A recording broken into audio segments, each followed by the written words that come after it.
Christians sometimes wonder, why should we learn about Islam? There are lots of reasons that people in general, but especially Christians, should be learning about Islam. Let's consider 5 of them. First, numbers. Islam is the second largest religion in history after Christianity. There are about 1.6 billion Muslims in the world. That's over a fifth of the world's population.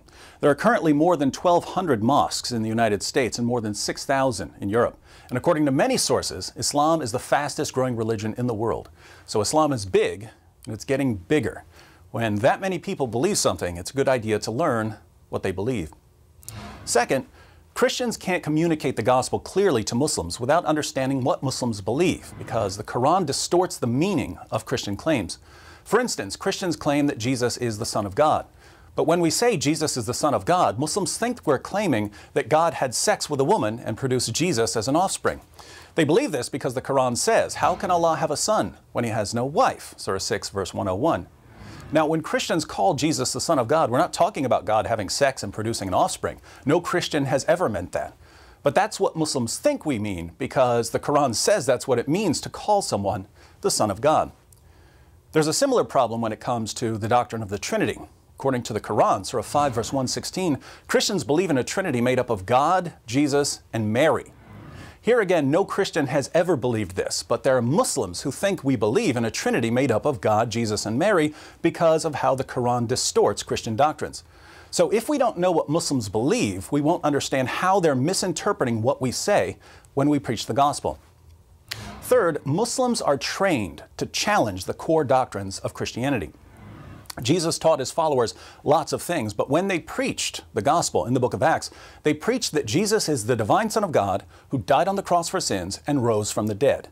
Deity, death, and resurrection. These are the 3 core teachings of the Christian gospel. Islam denies all 3 of them, and so Muslims are taught to challenge Christians on these issues. Muslims are taught to attack Christianity where it matters most. If Christians don't know about Islam, we won't know how Muslims are going to challenge our beliefs, and we won't know how to challenge their beliefs. Fourth, many Muslims are so confident that Islam is true, because they've been told all their lives that it's indisputably true, that they can't seriously consider any alternatives to Islam.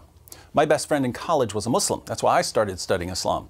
We talked about Christianity for a couple of years, but he was so confident that Islam was true, he really wasn't taking Christianity seriously. It was only after we began looking at some of the problems with Muhammad and the Quran that he realized, maybe what I've been told about Islam all my life isn't true. Maybe I need to think through this more carefully.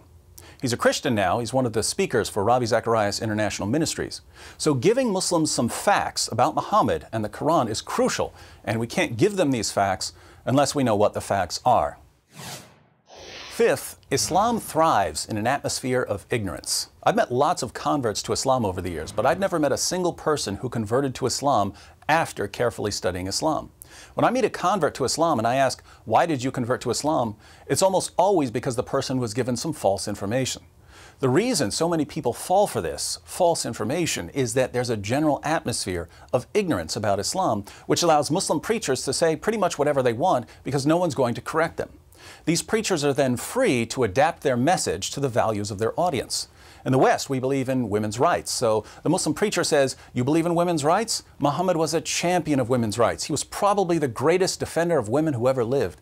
People in the West usually have a high respect for science. So the Muslim preacher says, "The Quran is filled with scientific claims that could only be verified centuries after Muhammad's death. Science proves that Islam is the truth." In an area where no one knows much about Islam, many people believe what they hear from these Muslim preachers and they convert to Islam. The only way this is going to stop is if we get to a point where we know enough about Islam to refute false claims. When a Muslim preacher says Muhammad was a champion of women's rights, hands need to go up to question him about Quran verses that refute him. So Islam is already a massive religion and it's growing rapidly. Muslims often don't understand the gospel because they're misinterpreting our claims based on the Quran's distortion of our claims. Muslims have been taught to criticize core Christian doctrines. Many Muslims can't take the gospel seriously until their own beliefs have been challenged, and people are converting to Islam based on false information. All of these are reasons for Christians to learn about Islam.